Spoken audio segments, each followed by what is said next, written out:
Guns in this country are now the leading cause of death for children and teenagers. That's right, above everything else, surpassing car crashes. And a group of women in Colorado are gathering this morning at the state's capital in Denver to demand action. They don't just want to limit guns.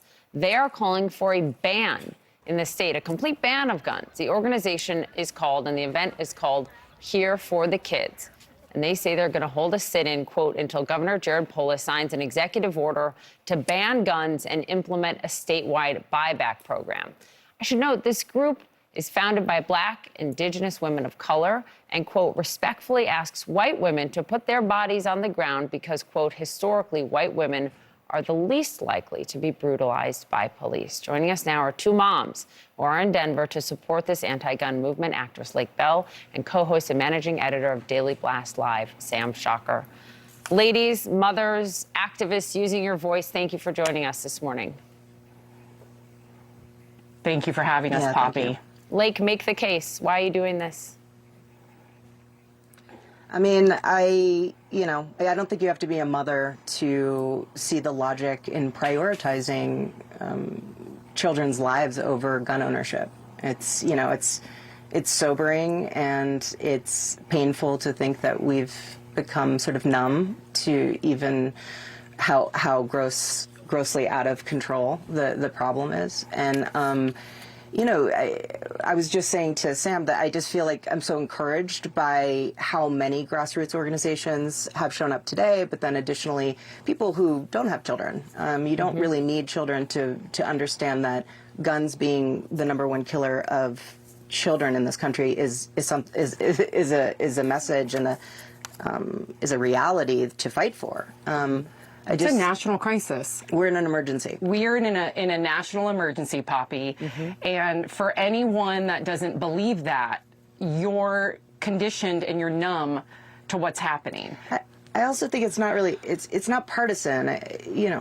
Children being murdered in their schools or having teens kind of take a wrong turn on a driveway or knock on someone's door and getting gunned down is unacceptable. It's unacceptable. I think that's just sort of sensible. And I will say, speaking of sensible and it being nonpartisan, when I canvassed for this event here in Colorado, I ran into people from all walks of the aisle, from all walks of life, and every single one of them, as soon as you bring up, whether they're Republican or Democrat, as soon as you bring up guns are the #1 killer of kids and teens, you will start to hear stories.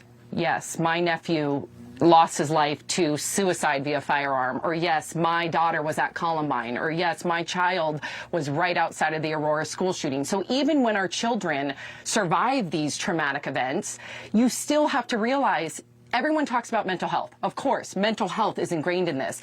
If we're worried about mental health, can you imagine the trauma and the PTSD that this is causing, from lockdown drills to everything surrounding gun violence, to our youth right now, to adults right now? If mental illness is an issue right now, imagine what it will be in 5 years, 1 year, 10 years. Yeah. We have to act now. The urgency is now. So I mean, mental health. I mean, you think about your children going to school and having to do an active shooter lockdown. I mean, think about that mental toll. I know you as a parent too. Think about it every day. Yes. Yeah, you think about it every day, and so do most Americans. Yes. So I thought it was interesting. The response. Look, I don't have to tell you, this runs into all sorts of issues in the courts.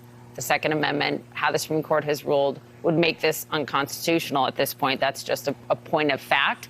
But I thought it was interesting that Governor Polis's staff, in response to this, said that the governor, quote, will not issue an unconstitutional order that will be struck down in the court simply to make public relations statements. He will continue to focus on real solutions. And he has done a number of things on guns, right? In the state, he signed laws to raise the age to buy a firearm to 21. He established a minimum waiting period, expanded the state's red flag laws. So for you guys, is this about more than just bumping up against this issue in the courts? This is about a broader message, no? Yes. #1, we need to shape a new social norm. First of all, it's there. A lot of people are afraid to say the quiet parts out loud, that more guns equal more death. We are so ingrained in gun culture in this country that it's hard to say that and acknowledge it out loud. So #1, pushing this social norm that's already existed within our country right now, because 64% of Americans, according to USA Today, they want gun reform. That's more important to them than preserving the rights of guns.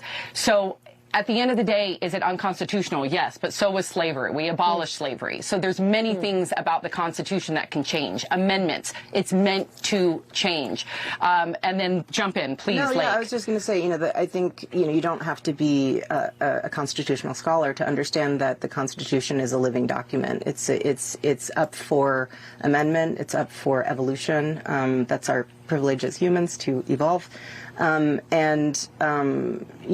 recognize that the Second Amendment is what's standing in the way of this being more of a national conversation. But I also, this is a movement led by Black, brown, and indigenous women, as you said earlier, and ostensibly they have, given us the playbook, the abolitionist playbook, when we talk about, amendments that changed the course of our history. The Civil Rights Movement. Yeah, so I think in thinking of that, I think you have to think big. You have to think in terms of, big picture and making a big swing. And as Saira Rao, one of the leadership here, she says, we haven't lost our minds, we've lost our imaginations. Yes. And I think that has been very much a North Star. I was really agree. struck reading her when she said that, and the fact that, as you brought up the Civil Rights Movement, that the way that this is being held, the sit-in starting this morning,